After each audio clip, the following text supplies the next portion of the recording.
함께 사도신경하심으로 우리의 신앙을 고백하겠습니다. 나는 전능하신 아버지 하나님, 천지의 창조주를 믿습니다. 나는 그의 유일하신 아들, 우리 주 예수 그리스도를 믿습니다.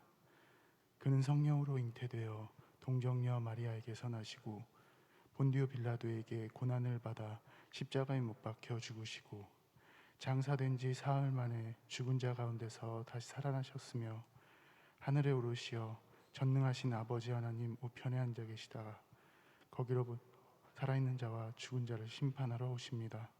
나는 성령을 믿으며 거룩한 공교회와 성도의 교제와 죄를 용서받는 것과 몸의 부활과 영생을 믿습니다. 아멘. 함께 찬송가 295장 함께 부르시겠습니다.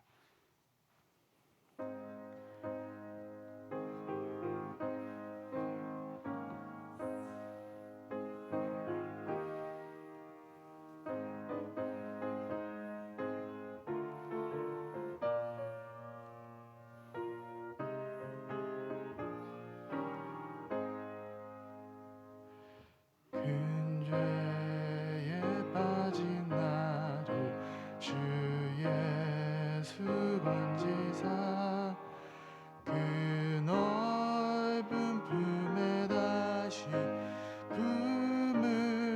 품으시는 저 바다보다 깊고 저 하늘보다 높다 그 사랑 영원토록 나 찬송하리라.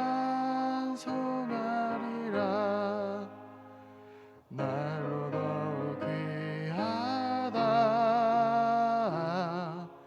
날로 더욱 귀하다.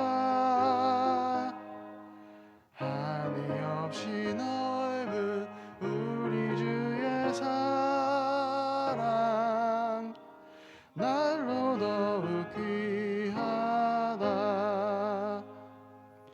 옛날에 유대 땅에 주 예수 다닐 때 그 받으려고 금물이 모였네. 눈먼 자 병든 자를 다 고쳐주셨으니 나 같은 죄인까지 그네 받도다. 날로 더욱 귀하다. 날로 더욱 귀하다. 한이 없이 넓은 우리 주의 사랑 날로 더욱 귀하다. 주 크신 사랑으로 만 백성 위하여 그 십자가의 고난 다 받으셨으니 그 속죄 받은 성도 큰 소리 함께 높여 온 천지 울리도록 주 찬송하리라. 날로 더욱 귀하다. 날로 더욱 귀하다. 한이 없이 넓은 우리 주의 사랑 날로 더욱 귀하다. 이 시간 함께 우리 한 마음으로 기도하시겠습니다. 우리에게 호흡을 주시고 새로운 날을 허락해 주시고 또 주님의 말씀을 우리에게 주심을 감사드리며 또 그 말씀을 기대하며 우리가 말씀의 반석 위에 굳건하게 세워져 갈 수 있도록 주님 우리를 붙들어 주십시오. 함께 기도하시겠습니다. 주님, 우리가 오늘도 주님의 말씀을 듣길 원합니다. 또 그 말씀에 순종하여 살아가길 원합니다. 하나님, 우리 가운데 주님의 은혜를 허락하여 주십시오. 우리 삶의 자리마다 또 우리가 가는 곳곳마다 주님의 말씀이 기억나게 하시고 또 그 말씀에 순종하여 살아갈 수 있도록 주님 우리를 붙들어 주시고 함께하여 주옵소서. 주님, 오늘도 말씀을 전하는 저와 또 듣는 우리 모두에게 주님의 은혜와 사랑을 부어주시길 원합니다. 주님, 아브라함 관련된 이 말씀들을 함께 읽을 때 그 말씀으로 우리가 승리할 수 있도록 또 아브라함과 같은 믿음을 가질 수 있도록 주님 우리에게 충만하게 함께하여 주시옵소서. 하나님 아버지, 감사합니다. 오늘도 우리와 함께 하시니 감사합니다. 또 말씀으로 우리를 충만케 하여 주시길 간절히 원합니다. 예수님의 이름으로 기도합니다. 아멘. 함께 말씀 읽겠습니다. 창세기 12장 10절에서 20절의 말씀입니다. 창세기 12장 10절에서 20절 말씀을 저와 여러분들이 한 절씩 교독하고 마지막 절 함께 읽겠습니다. 그 땅에 기근이 들었으므로 아브라함이 애굽에 거류하려고 그리로 내려갔으니 이는 그 땅에 기근이 심하였음이라.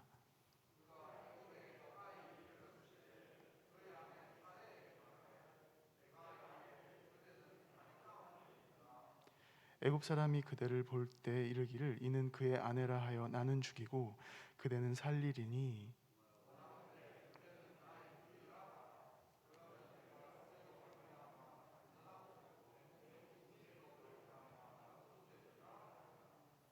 아브라함이 애굽에 이르렀을 때 애굽 사람들이 그 여인의 심히 아리따움을 보았고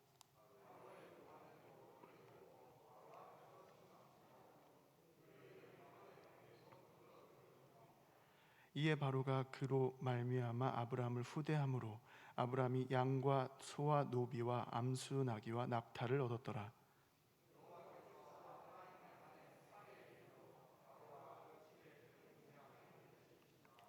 바로가 아브라함을 불러서 이르되 네가 어찌하여 나에게 이렇게 행하였느냐? 네가 어찌하여 그를 네 아내라고 내게 말하지 아니하였느냐?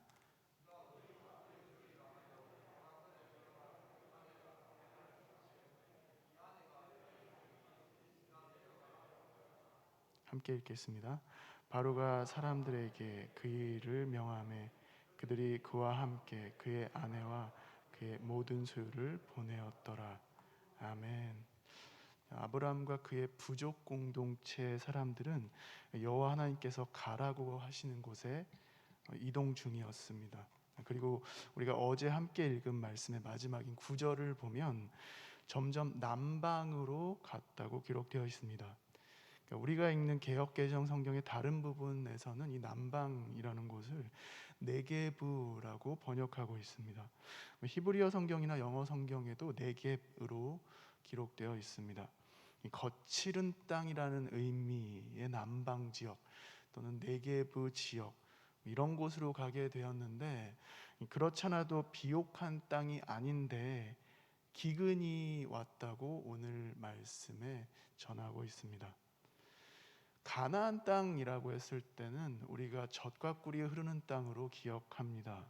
그렇게 출애굽기, 레위기, 민수기, 신명기, 여호수아, 예레미야, 에스겔 말씀에 기록이 되어 있습니다.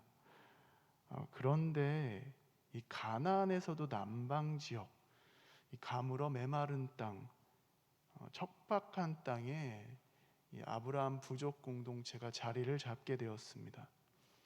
어떤 학자는 이미 가나안 땅에 정착한 이 원주민들의 경계 때문에 그렇게 남방으로 내려갈 수밖에 없었다라고 하시는 분도 있습니다. 이미 거칠은 곳에 그렇게 갔는데 기근이 왔습니다. 어렵게 이끌고 온 가축들은커녕 사람들조차 먹을 게 부족한 상황이 되었죠. 그래서 이집트로, 애굽으로 떠나게 됩니다. 성경의 전후 맥락을 살펴보면 아브라함이 하나님의 음성을 듣고 간 것은 아닌 걸로 보입니다. 먹고 살기 힘들어서 이동을 한 거죠.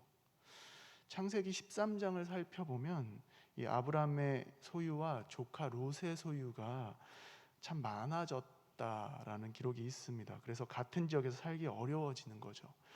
그래서 롯이 동쪽으로 이동을 하게 되는데, 그 동쪽에 소돔과 고모라 지역, 하나님께서 멸망하시기 전에 그 지역들을 보면서 여호와의 동산 같고 애굽 땅 같았더라, 뭐 이렇게 기록된 것을 보면 롯의 가족과 재산 그리고 아브람 모두가 함께 이번에는 애굽으로 간 것을 알 수 있습니다. 롯도 애굽의 경험이 있는 거죠.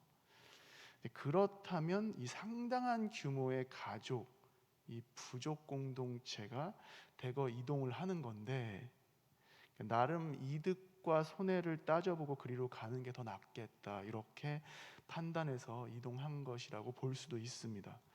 계산을 해본 거죠. 그럼에도 여호와께서 말씀하셨다, 이런 기록은 찾아보기가 어렵습니다. 그 시절의 이 애굽, 이 이집트는 눈으로 보기에는 물과 양식이 풍족한 곳이었습니다. 세계 4대 문명이 황하 문명, 인더스 문명, 메소포타미아 문명, 그리고 이집트 문명입니다. 그 이집트 문명 중심에는 나일강이 있습니다. 이 애굽에도 건기가 있고 가뭄도 있습니다. 그럼에도 이 나일강이 정기적으로 범람하는데 그 덕분에 풍부한 물과 식량을 얻을 수 있었습니다. 강을 중심으로 사람들이 모이게 되죠.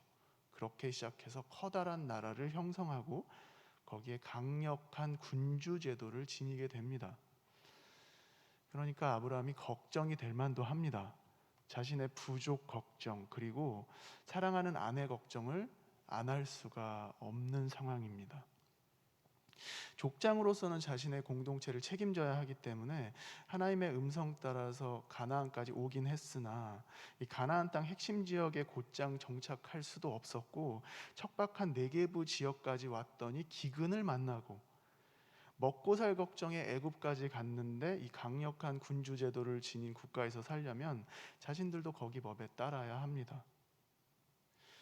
제가 중고생 시절에 세계사를 배울 때 이 프랑스 태양왕 루이 14세가 짐이 곧 국가다, 이런 말을 했다고 배웠습니다. 그런데 실제로는 그 말을 하지 않았다는 기록도 있습니다. 그럼에도 이 프랑스에서 가장 강력한 권력을 지녔던 그런 왕이기 때문에 그런 말을 했든 안 했든 자신이 마음이 가는 대로 그냥 할 수 있는 게 많았을 것 같습니다. 그러면 고대의 이집트의 왕, 이 파라오의 권력은 어땠을까요? 그 시절에 이 강력한 군주 파라오는 아브라함의 아내를 보고 데려갑니다. 창세기 6장으로 가보면 거기 2절에 하나님의 아들들이 사람의 딸들의 아름다움을 보고 자기들이 좋아하는 모든 여자를 아내로 삼는지라, 이런 기록이 있습니다. 마음에 드는 대로 살아가는 모습들이 보이는 거죠. 왕이라고 하면 어땠을까요? 더 마음대로 했을겠죠. 홍수 이후에는 하나님의 아들들뿐만이 아니라 사람의 아들들도 별반 다르지 않은 모습을 볼 수 있습니다. 지금은 이미 이 외모 지상주의를 지나가고는 있습니다만, 그리고 성형수술 잘하는 곳 얼마든지 찾기 쉽습니다만, 그럼에도 고대 시대가 더 위험했던 것은 남편을 죽이고 아내를 빼앗을 수 있는 시기였기 때문입니다. 그러니까 13절처럼 아브라함이 얘기하는 게 이해가 되기도 합니다. 살기 위해서 애굽으로 왔는데 여기서 죽을 수는 없는 거죠. 일단 살고 봐야 하니까 나름 지혜를 짜내서 제안을 합니다. 가장이나 족장이 전쟁에서 지거나 죽게 되면은 나머지 모두는 노예가 될 수도 있습니다. 족장으로서 나름 신중하고 필요한 결정을 한 것으로 볼 수 있습니다. 자, 그런데 어제 함께 읽은 본문 8절에는 여호와께 제단을 쌓고 여호와의 이름을 불렀다라고 하는데, 이번 상황에서는 하나님의 도우심을 구했다는 표현은 없습니다. 아브라함과 롯을 포함한 부족, 이 적지 않은 인원과 가축을 몰고 가는데 이 파라오 왕궁에서도 관심을 보입니다. 무엇보다도 누구보다도 한 여인에게 이목이 집중됩니다. 그 소문은 왕궁에도 들렸고 아브라함은 아내를 잃습니다. 목숨을 잃지는 않았지만 자신의 제안 때문에 사랑하는 아내를 잃습니다. 아무리 파라오가 아브라함을 후하게 대해서 노비와 가축을 더 많이 줬다고 해도 평생을 사랑한 아내를 빼앗겼습니다. 아내가 아니라 여동생이라고 했기 때문입니다. 저는 개인적으로 20대 시절에 연상을 좋아했던 때가 있습니다. 물론 한 번도 연상과 교제를 제대로 한 적은 없습니다만, 그리고 여자 사람 동생들과 몇 차례 교제 끝에 지금의 아내와 살고 있습니다. 교제 초기에는 오빠라고 저에게 불렀는데 언젠가부터 서로 자기야라고 부르게 됐고, 결혼해서는 저의 엄격하신 아버지로 인해서 여보라고 어색하게 신혼을 시작하게 되었습니다. 지금은 오빠 소리가 듣고 싶습니다. 근데 이제는 어색하다고 잘 안 해줍니다. 그래서 뭔가 딜을 해야 됩니다. 그러니까 아내에게 칭찬받을 만한 일을 하고 오빠라고 불러주면 안 되겠니? 그렇게 해야 간신히 오빠 소리 한번 듣습니다. 딱히 목숨 걸 상황은 아닙니다. 자, 그런데 아브라함은 그 시절에 목숨이 위태로울 수도 있으니까 서로의 생명을 지키기 위해 오빠라고 불러 이렇게 합니다. 자, 그런데 그게 더 큰 문제를 일으키게 된 거죠. 아브라함이 잘못했습니다.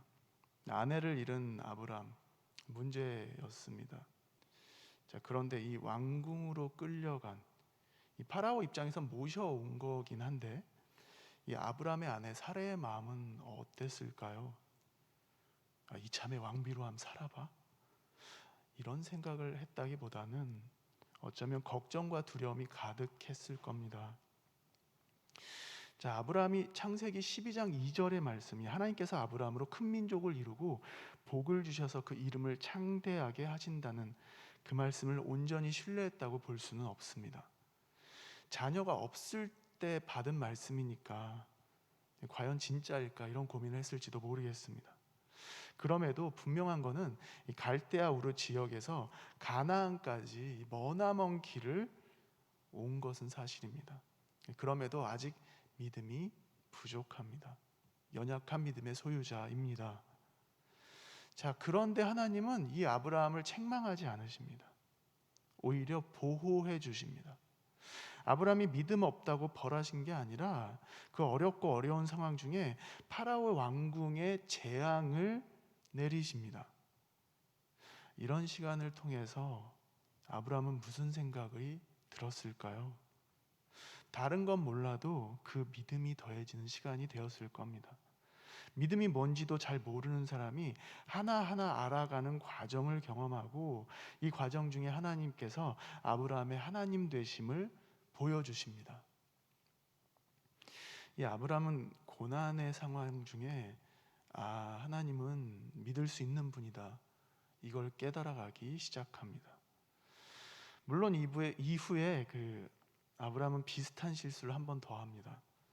이 이름을 아브람에서 아브라함으로 하나님께서 바꿔주시면서 아브라함과의 언약을 더 강력하게 확정해 주시는데, 그러고 나서 창세기 20장에 아직 이삭이 태어나기 전에 그랄 땅이라는 곳에 가서도 오빠라고 불러줘 이렇게 얘기를 합니다.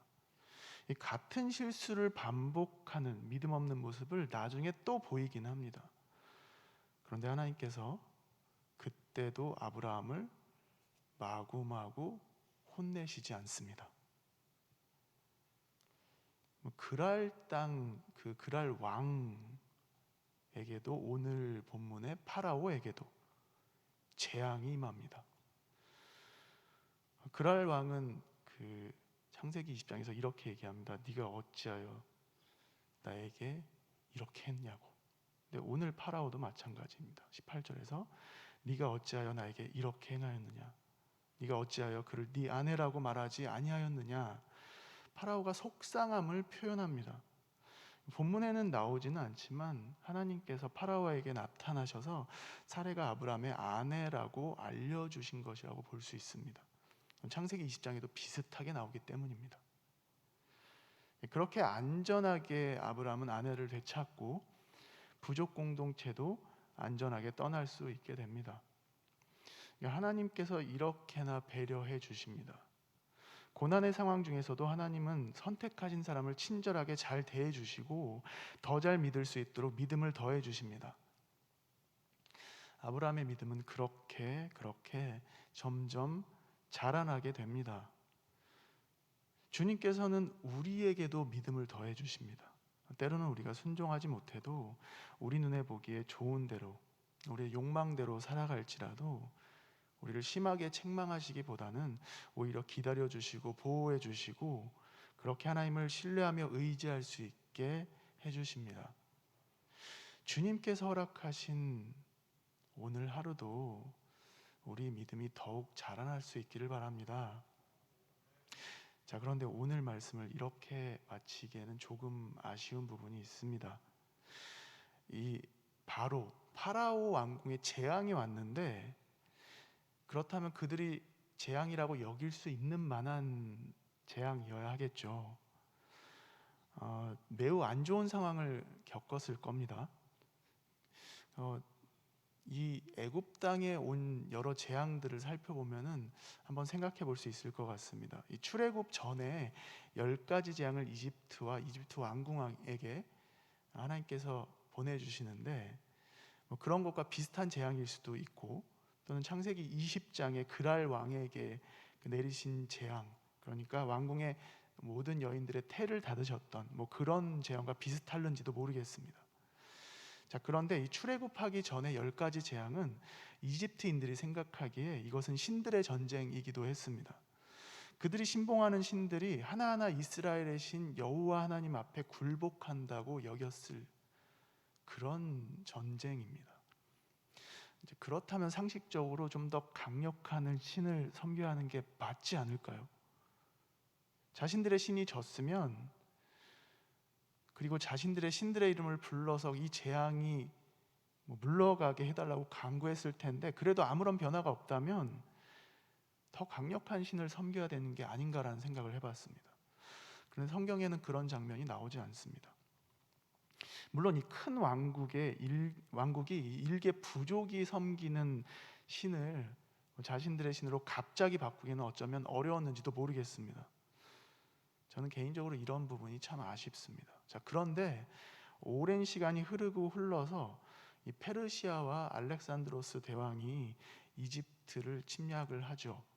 그리고 그 왕조가 수차례 전복이 되기도 합니다. 그렇게 많은 기간이 흘러서 현 시대에는 그 땅에 교회가 존재합니다. 이집트에서 그리스도인으로 살아가는 이들이 있습니다. 그런데 그들은 쓰레기를 처리하는 그런 마을에서 살아갑니다. 어렵게 살고 있습니다. 공식적인 종교인 비율은 이집트인 90%가 무슬림이고 기독교인 한 10% 정도 됩니다. 콥트 정교회가 9%, 그리고 지금 개신교와 같은 그런 기독교가 1% 정도입니다. 자, 그런데 이 콥트 정교회 입장에서는 한 20-30%가 정교인 비율이라고 그렇게 얘기를 합니다. 교인들이 무슬림들 눈치 보느라 무슬림인 척하는 경우가 있고, 또 이집트 정부에서 정치적인 이유로 이 비율을 줄여서 발표하는 상황이라고도 합니다. 극단적인 무슬림들은 여전히 이집트의 기독교인들을 박해하는 중이고 분풀이 상대로 공격하거나 집단 학살을 자행하기도 합니다. 오늘 아브라함은 보호받았습니다. 그런데 현 시대 이집트 그리스도인들은 보호받지 못합니다. 대통령이 직접 박해 금지 명령을 내리기도 하고 그런 것들을 논의하기도 했는데 공권력이 이미 너무나 부패했습니다. 극단적인 무슬림들과 무장단체들에게 그리스도인들이 박해를 당해도 이집트 공무원, 경찰, 군인들은 처벌은커녕 보호도 안 해줍니다. 그럼에도 그곳의 그리스도인들은 자신들의 믿음을 저버리지 않습니다. 박해가 있음에도 그리스도인으로서 살아갑니다. 언젠가 그분들을 만나면 아브라함이 애굽에 갔었던 이야기를 어떻게 생각하십니까? 이렇게 한번 물어보고 싶습니다. 여러분, 오늘 우리가 함께 기도할 때 나 자신과 우리 가정과 일터와 대한민국뿐만이 아니라 열방을 위해서도 기도해 주시길 부탁드립니다.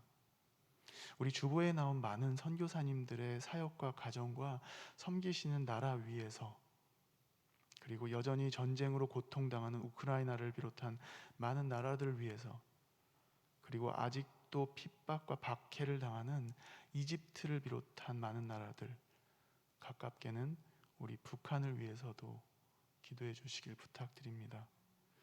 이 시간 우리 한 마음으로 함께 기도하시겠습니다. 주님, 우리에게 믿음을 더해 주십시오. 그리고 열방과 나라와 또 우리 가정과 우리 자신을 위해서 함께 기도할 때 주님 함께 해 주십시오. 핍박당한 나라들, 그리고 전쟁 중인 나라들 주님 긍휼히 여겨 주십시오. 함께 기도하시겠습니다. 주님, 우리가 주님의 마음을 구합니다. 또 우리에게 함께 해주시길 간절히 간구합니다. 하나님, 우리에게도 믿음을 더하여 주십시오. 때론 우리가 실수하고 때론 우리가 절망할 때에도 주님 여전히 우리를 붙드시고 우리를 안아주시고 우리를 도우시는 분이심을 우리가 믿습니다. 그런 믿음의 여정들을 우리에게 허락하심을 감사드립니다. 하나님을 믿을 수 있는 분으로 우리에게 나타내 주시고 우리에게 믿음을 더하여 주시니 감사합니다. 하나님, 우리에게 함께 해주시니 감사합니다. 그리고 우리의 모든 가정과 또 우리의 일터와 이 나라 대한민국을 기억해 주십시오. 또 북한의 모든 백성들을 불쌍히 여겨 주십시오. 지하교회를 주님 붙들어 주십시오. 또 여전히 박해당하는 모든 민족들, 나라들을 긍휼히 여겨 주십시오. 이집트뿐만이 아니라 우리가 섬기는 모든 나라 민족들, 동남아시아, 동북아시아, 그리고 모든 유럽 땅, 모든 무슬림 지역의 국가들, 모든 불교 지역과 힌두교 지역의 국가들을 주님 긍휼히 여겨 주십시오. 전쟁 중인 나라를 주님 불쌍히 여겨 주옵소서.